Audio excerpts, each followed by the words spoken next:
Bem, vou tratar de abordar, sustentar a ideia de que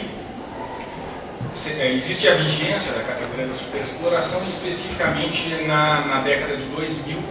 A apresentação que vou colocar está baseada em um texto que foi publicado no último número da revista da CEP, que integra também essa coletânea Superexploração e Dependência, organizada pelo Niemeyer. E a minha exposição vai no sentido, partindo da premissa de que a categoria da superexploração é simultaneamente um conjunto de modalidades ou formas, enfim, que implicam a remuneração da força de trabalho abaixo do seu valor, ou esgotamento físico, psíquico do trabalhador, ou seja, apropriação pelo capital de anos futuros de vida do trabalhador, como comentou Jaime Osório, e que configuram o fundamento do capitalismo dependente, ideia muito bem afirmada por Marini em Dialética da Dependência. E eu gostaria de ressaltar um terceiro elemento que me parece fundamental a ser colocado em toda a discussão sobre a superexploração, que é a cisão entre as fases do ciclo do capital. Quer dizer, essas três formulações como leis de funcionamento do capitalismo independente enquanto modalidade sui generis do capitalismo mundial. Eu vou tentar sustentar porque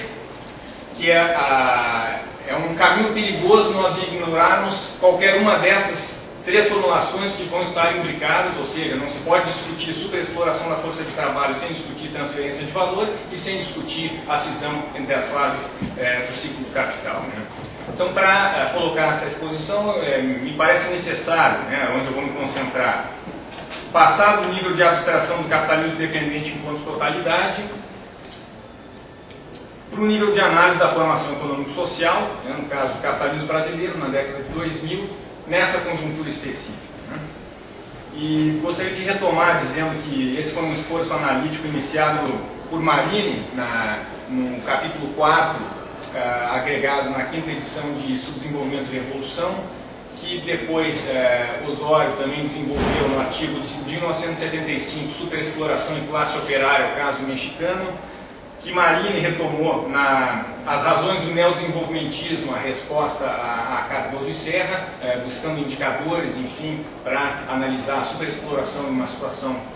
uma conjuntura concreta, e que, dentro da minha humilde leitura aqui, estou entre gigantes nessa mesa, a brilhante tese de Nilson, me parece até onde eu tenho de leitura, é o trabalho que mais aprofundou a análise da superexploração da força de trabalho no capitalismo brasileiro numa situação específica, e é um trabalho que precisa ser mais difundido no Brasil para aprofundar essas questões dos indicadores dentro do capitalismo brasileiro. Bom, então uma primeira discussão colocando como pensar essas categorias que são relacionais, Quer dizer, então, as 4 formas de superexploração da força de trabalho, quer dizer, a conversão do fundo de consumo do trabalhador em fundo de acumulação do capital, grosso modo, arrocho salarial, a questão do aumento da intensidade e a questão da prolongação da jornada de trabalho, uma 4ª modalidade que foi discutida por Marini nas razões do neodesenvolvimentismo, que seria quando há um aumento do valor da força de trabalho, por exemplo, através do aumento da qualificação, como foi referido na mesa na parte da manhã, mas sem uma atualização, sem um acompanhamento de aumento remuneratório nesse processo que vai se verificar. Quer dizer, então, são 4 modalidades. E por que é importante estudar as formas da superexploração? Porque elas se dão de maneira combinada.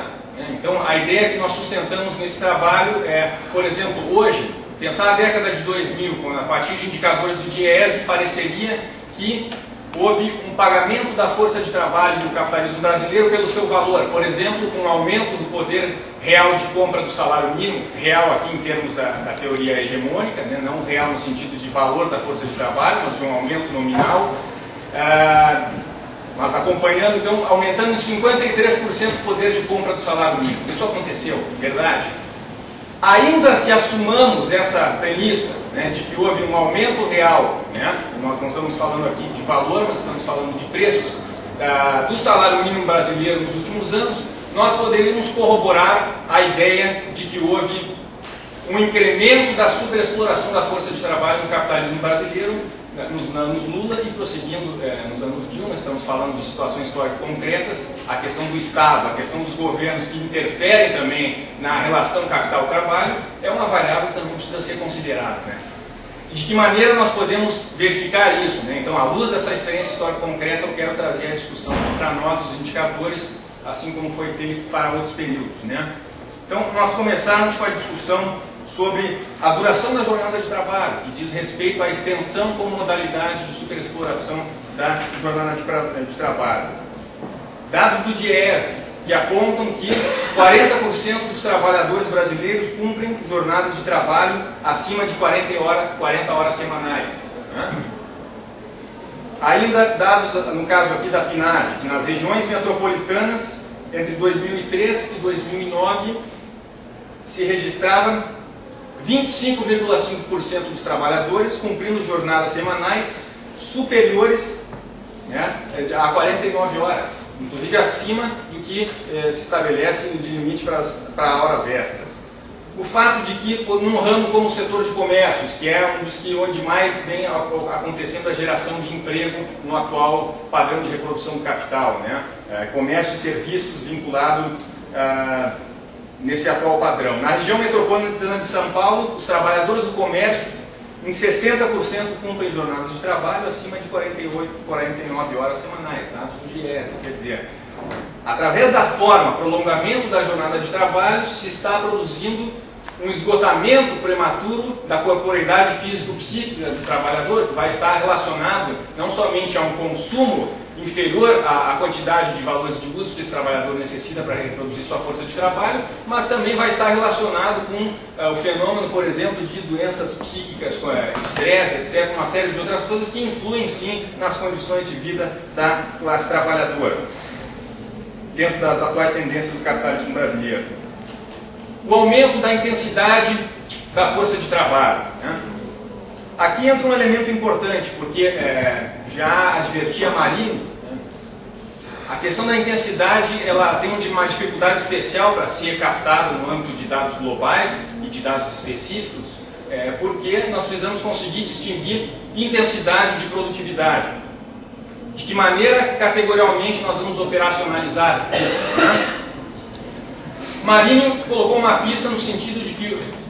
uma tendência de maior ocorrência de acidentes de trabalho, por exemplo, seria um indicador ainda que parcial a verificar que o trabalhador está cumprindo jornadas a ritmos mais intensos, ritmos extenuantes, que colocam em risco, enfim, as suas condições vitais, né? E há um fato importante, se nós pegarmos dados do INSS, nós vamos verificar que dobrou o número de acidentes de trabalho entre 2013 e 2009. Precisa ser reconhecido, é fato que houve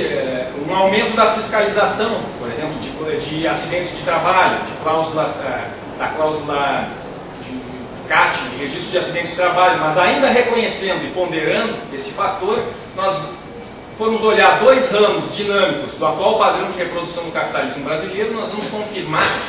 que há um elevado número de acidentes de trabalho, doenças laborais ou outras formas que vão ser verificadas nos dados na modalidade acidente de trabalho, que reflete esse aumento da intensidade. Um deles é a indústria automobilística, né? Referimos aqui de manhã que o Brasil hoje é o quarto maior produtor mundial de automóveis, que a indústria bateu o recorde, inclusive do período do milagre econômico, entre aspas, da ditadura, na sua participação na composição setorial do PIB. A indústria automobilística que atingiu 19%. E a indústria automobilística, onde na sua maior fábrica de produção de automóveis no Brasil, a General Motors de São José dos Campos,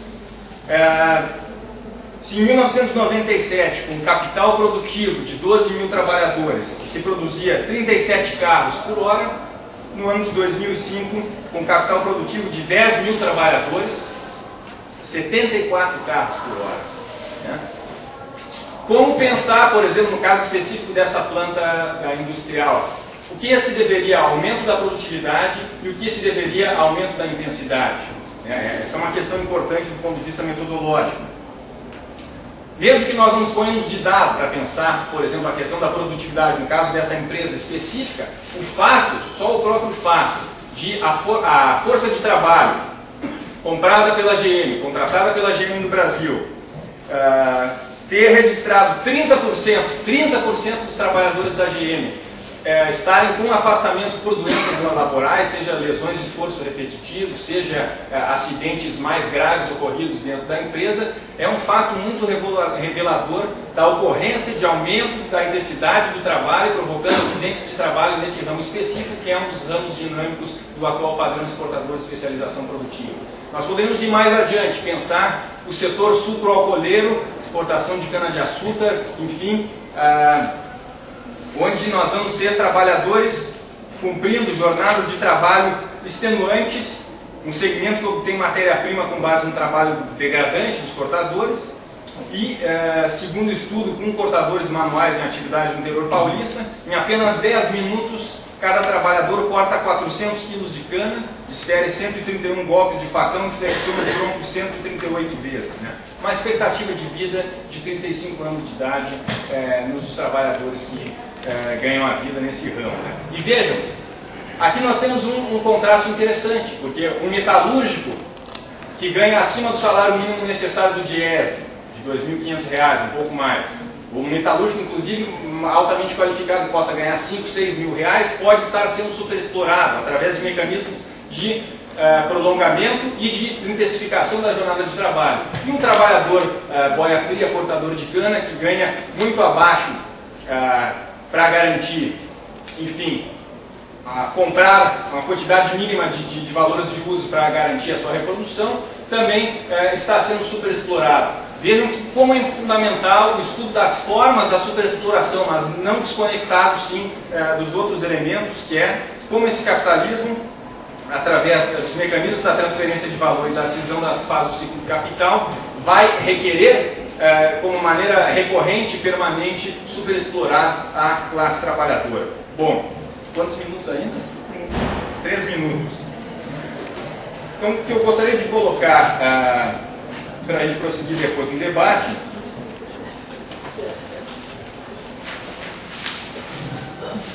é que a questão